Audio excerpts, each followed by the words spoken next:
Welcome in MacGyver Engineering. Today, hopefully short video, touching on the problem that some of us can get into if you are dealing with air conditioners and you have no idea what you are doing, meaning you don't have certification, you don't have knowledge how to deal with them, and one or two or three of your units are basically out of gas, and you are tired of paying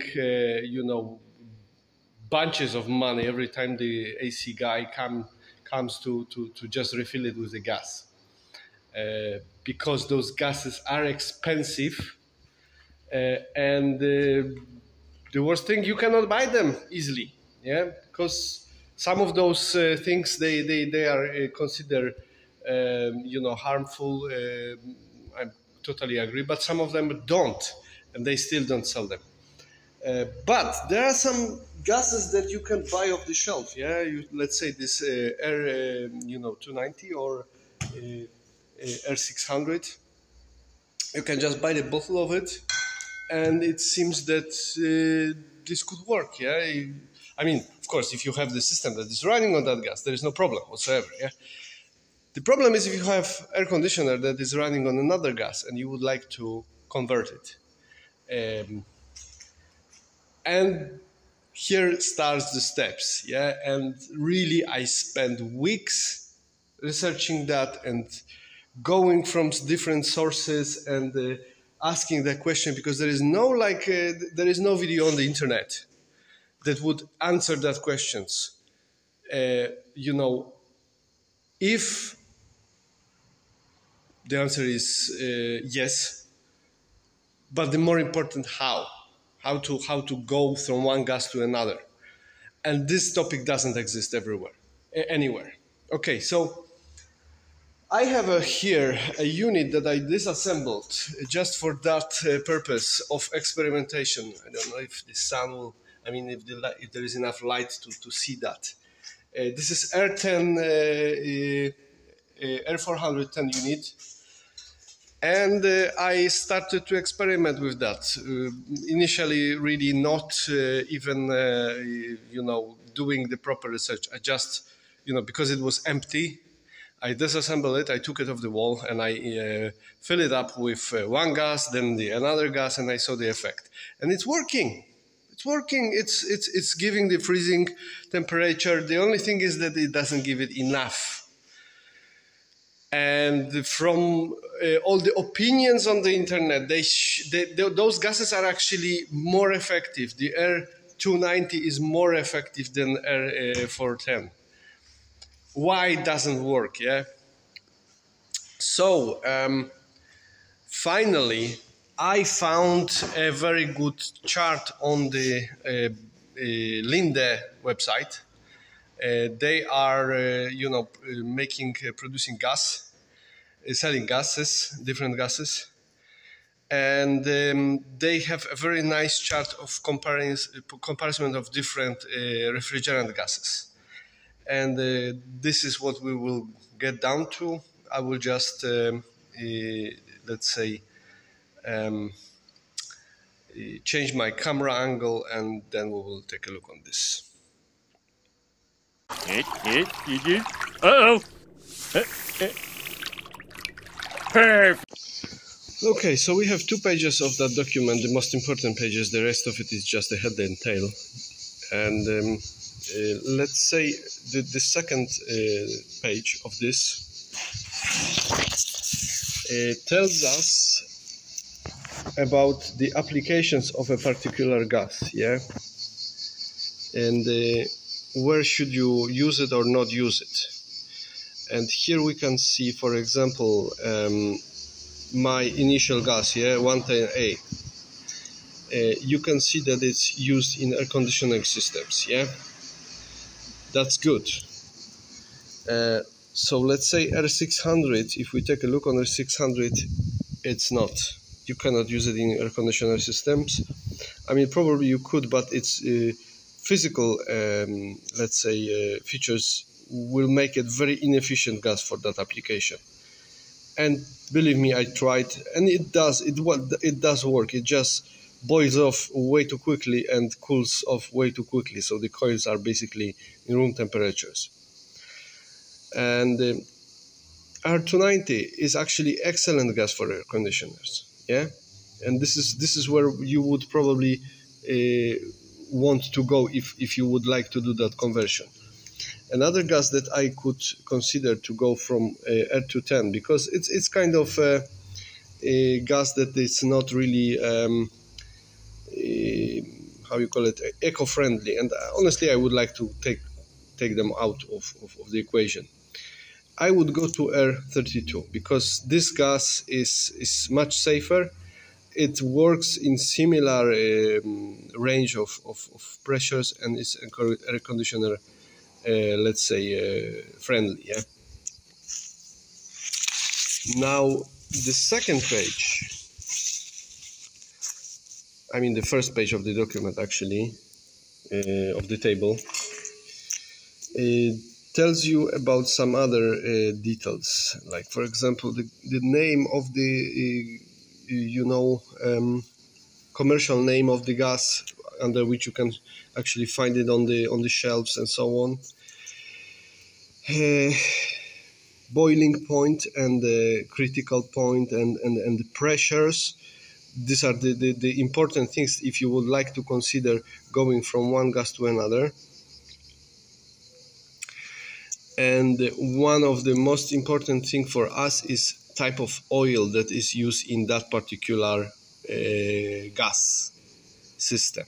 Yeah, I don't know exactly why it's why you should use a different oil. I suspect it because probably hydrocarbons and oils are very similar and maybe they can mix in together. For that reason, for example, going to propane, to 290, the most suitable candidate for us would imply also that you have to change to a different oil. Although they also showed here in the table that it's suitable for POA, but I know that they use a different type of oil, maybe the different mixture and so on. So that's something that you really need to consider. Another factor, which is let's say the risk of using one coolant over another, is this table, which is the safety group. Yeah.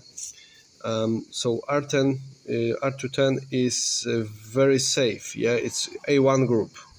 Yeah, it's A1 group, and what this group means is that you can release it safely, and it's non-toxic, it's not flammable, it doesn't do much to people around it. Yeah. Whereas, for example, the R32, the one that I would consider, let's say, as a last resort, is A2, because it is flammable, slightly flammable. Whereas all the hydrocarbons, yeah, the 290 or 600, they are really flammable. Yeah. Worth of notice, I put them both on fire and they barely burn. They're like propane. Yeah, they don't explode. They don't make high temperature flames, and they basically burn like you would open a stove. Yeah, but in most applications you don't want at all. Yeah, meaning if your house is on fire, you don't want air conditioner turning into a torch. On the other hand, in some situations there is much less of a problem than in other.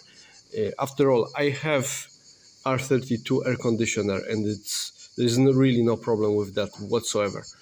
They just say don't install it in a room with open flames. That's it. Yes.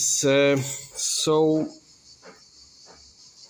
in essence, if we would like to go with my compressor, yeah, with my air conditioning system, to any gas, first of all, we have to consider if the oil is compatible, yeah, because maybe we need to change the oil. Second thing, you need to think about the pressures, because maybe the pressure ranges are totally different. Yeah, for example, the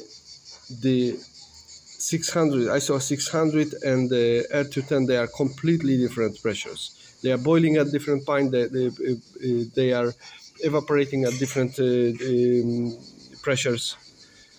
And yeah, there are some tools available, very nice. If you want to know some details, just send me a request. I will just answer to it. I'm not gonna go down into this, where you can actually find a proper pressure, and therefore you can actually select a proper capillary pipe. Yeah, because let's say if you have that range of pressure and you need to go to a different range of pressure, you need to disassemble the air conditioner, take out the old oil, remove the capillary pipe and put a new one, and then probably you know, it would work with your new gas, probably, because there is also issue of how the compressor is built. Some of them are made just to work with lower pressures, so there is a risk of destroying compressor also, and some of them maybe will not handle the temperatures, because some of those gases need to be pumped at the higher temperature and so on. In essence, this is very complicated thing to convert it, and yes, you can do it. You can do it. Only thing is whether if it's worth all the effort, and if it's worth the risk. Yeah. The biggest issue I have with all these things is that the fluorocarbons, how they are called, is that the 32 is not available off the shelf. Yeah, so potentially I could replace r410 with 32, and this should not pose any issues, because the pressures are similar, just the safety group is different. Yeah, actually r210 is a mixture of r32 with some fluorocarbon, or yeah, I think they are fluorocarbon, which are way worse than